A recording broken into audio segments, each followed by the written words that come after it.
Hi hello welcome to 24/7 news TV. ఈ రోజు మనతో పాటు బీఆర్ఎస్ లీడర్ గౌతమ్ ప్రసాద్ గారు ఉన్నారు. నమస్తే సార్. తెలంగాణ రాష్ట్రంలో మళ్ళీ ఉప ఎన్నికలు రాబోతున్నాయా అంటే మీరేం చెప్తారు? తెలంగాణ ప్రాంతంలో ఉప ఎన్నికలు రాబోతున్నాయా అని అంటే, ఇప్పుడు బీఆర్ఎస్ పార్టీ నుంచి వెళ్ళిపోయిన 10 మంది ఎమ్మెల్యేలు, వాళ్ళు తీసుకునే స్టాండ్ ఏంటి అనే దాని మీద ఆధారపడి ఉంటది. రేపు కోర్టు ముందుకెళ్ళినా, లేకపోతే ఇక్కడైనా వాళ్ళు చెప్పే సమాధానము, వాళ్ళు కాంగ్రెస్‌తోని వెళ్లారా? లేకపోతే బీఆర్ఎస్‌లోనే ఉన్నారా? బీఆర్ఎస్‌తో ఉంటే సమస్య లేదు. ఒకవేళ బీఆర్ఎస్‌తో లేము, మేము కాంగ్రెస్‌తోనే ఉన్నామనంటే ఖచ్చితంగా ఏ పార్టీ గుర్తు మీద కేటాయిస్తే ఆ పార్టీకి అనుకూలంగా ఉండాలి. కాబట్టి ఆళ్ళు ఖచ్చితంగా బీఆర్ఎస్‌కు వ్యతిరేకం అయినట్టే. కాబట్టి రేపు కోర్టు కూడా దానికి తగ్గట్టుగా నిర్ణయం వచ్చిన తర్వాత ఖచ్చితంగా ఈ రాష్ట్రంలో ఉప ఎన్నికలు జరగడానికి 100% అవకాశం ఉంది.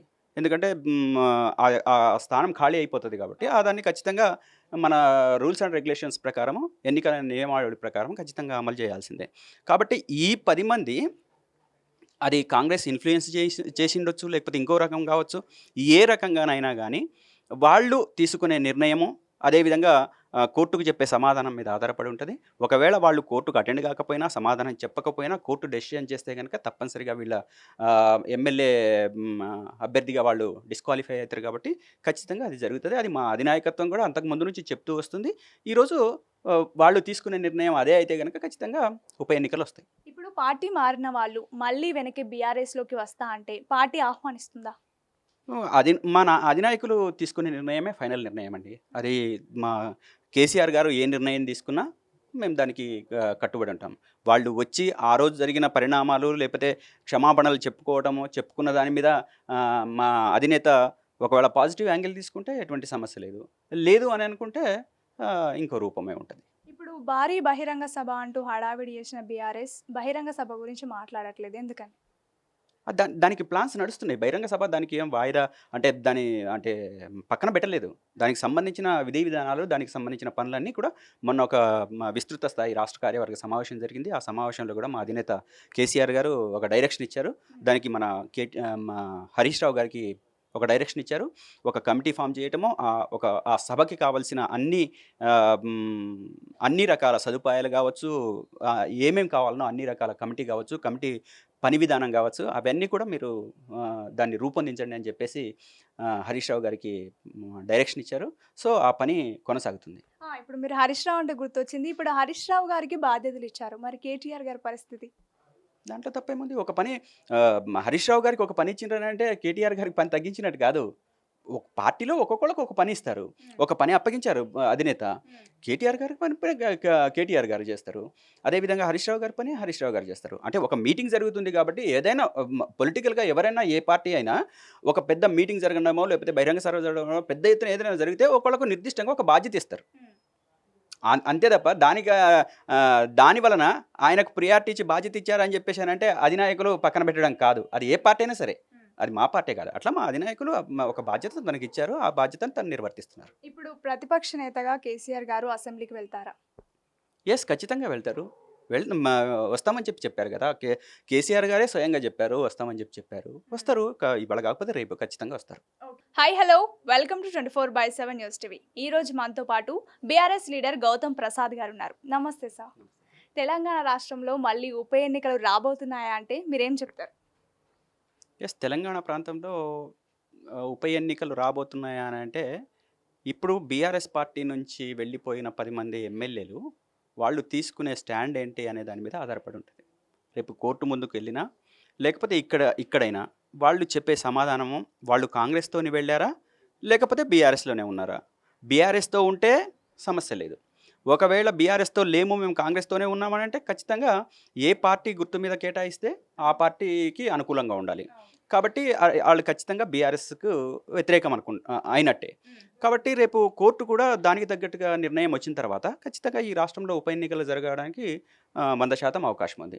ఎందుకంటే ఆ స్థానం ఖాళీ అయిపోతది కాబట్టి దాన్ని ఖచ్చితంగా మన రూల్స్ అండ్ రెగ్యులేషన్స్ ప్రకారము, ఎన్నికల నియమావళి ప్రకారం ఖచ్చితంగా అమలు చేయాల్సిందే. కాబట్టి ఈ 10 మంది అది కాంగ్రెస్ ఇన్‌ఫ్లూయెన్స్ చేసిండొచ్చు, లేకపోతే ఇంకో రకం కావచ్చు. ఏ రకంగానైనా గానీ వాళ్ళు తీసుకునే నిర్ణయము, అదేవిధంగా కోర్టుకు చెప్పే సమాధానం మీద ఆధారపడి ఉంటుంది. ఒకవేళ వాళ్ళు కోర్టుకు అటెండ్ కాకపోయినా, సమాధానం చెప్పకపోయినా కోర్టు డెసిషన్ చేస్తే గనుక తప్పనిసరిగా వీళ్ళ ఎమ్మెల్యే అభ్యర్థిగా వాళ్ళు డిస్క్వాలిఫై అవుతారు. కాబట్టి ఖచ్చితంగా అది జరుగుతుంది. అది మా అధినాయకత్వం కూడా అంతకు ముందు నుంచి చెప్తూ వస్తుంది. ఈరోజు వాళ్ళు తీసుకునే నిర్ణయం అదే అయితే గనుక ఖచ్చితంగా ఉప ఎన్నికలు వస్తాయి. ఇప్పుడు పార్టీ మారిన వాళ్ళు మళ్ళీ వెనక్కి బీఆర్ఎస్లోకి వస్తా అంటే పార్టీ ఆహ్వానిస్తుందా? అది మన అధినాయకులు తీసుకునే నిర్ణయమే ఫైనల్ నిర్ణయం అండి. అది మా కేసీఆర్ గారు ఏ నిర్ణయం తీసుకున్నా మేము దానికి కట్టుబడి ఉంటాం. వాళ్ళు వచ్చి ఆ రోజు జరిగిన పరిణామాలు లేకపోతే క్షమాపణలు చెప్పుకున్న దాని మీద మా అధినేత ఒకవేళ పాజిటివ్ యాంగిల్ తీసుకుంటే ఎటువంటి సమస్య లేదు. లేదు అని అనుకుంటే ఇంకో రూపమే ఉంటుంది. ఇప్పుడు భారీ బహిరంగ సభ అంటూ హడావిడి చేసిన బీఆర్ఎస్ బహిరంగ సభ గురించి మాట్లాడట్లేదు, ఎందుకని? దానికి ప్లాన్స్ నడుస్తున్నాయి. బహిరంగ సభ దానికి ఏం వాయిదా అంటే పక్కన పెట్టలేదు. దానికి సంబంధించిన విధి విధానాలు, దానికి సంబంధించిన పనులన్నీ కూడా మొన్న ఒక విస్తృత స్థాయి రాష్ట్ర కార్యవర్గ సమావేశం జరిగింది. ఆ సమావేశంలో కూడా మా అధినేత కేసీఆర్ గారు ఒక డైరెక్షన్ ఇచ్చారు. దానికి మన హరీష్ రావు గారికి ఒక డైరెక్షన్ ఇచ్చారు. ఒక కమిటీ ఫామ్ చేయటము, ఆ సభకి కావాల్సిన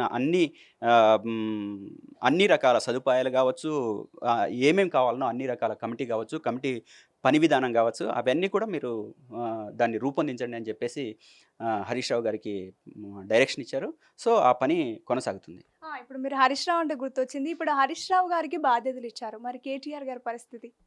దాంట్లో తప్పేముంది? ఒక పని హరీష్ రావు గారికి ఒక పని ఇచ్చిండ్రంటే కేటీఆర్ గారికి పని తగ్గించినట్టు కాదు.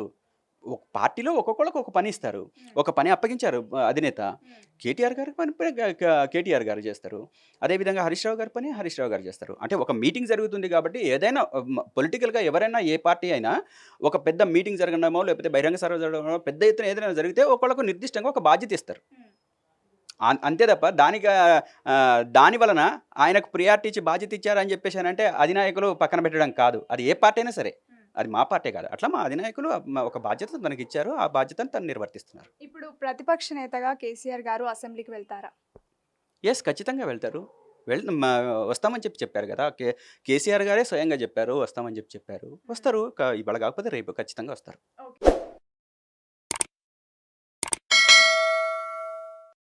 Hi friends, thank you for watching this video. ఈ వీడియో కనుక మీకు నచ్చినట్లయితే దయచేసి లైక్ చేయండి, షేర్ చేయండి. ముఖ్యంగా మా ఛానల్ 24/7 న్యూస్ టీవీని సబ్స్క్రైబ్ చేసుకోండి. ఆ తర్వాత మీ విలువైన అభిప్రాయాల్ని, మార్పులు, చేర్పులు, కావాల్సిన వీడియో ఏమన్నా ఉంటే మన వీడియో కింద కామెంట్ సెక్షన్లో కామెంట్ రూపంలో తెలియజేయండి. నమస్కారం, సాయిదంచిక మాట్లాడుతున్నాను. ప్లీజ్ సబ్స్క్రైబ్, షేర్, లైక్ చేయండి 24/7 టీవీ ఛానల్. హాయ్ నమస్తే, నేను మీ Sonia Akula. Please subscribe to 24/7 news TV. Hi అండి, అందరికీ నమస్తే. నేను Mankota Prasad. Please do subscribe 24/7 news TV. Political, entertainment and infotainment updates కోసం like, share, subscribe 24/7 news TV.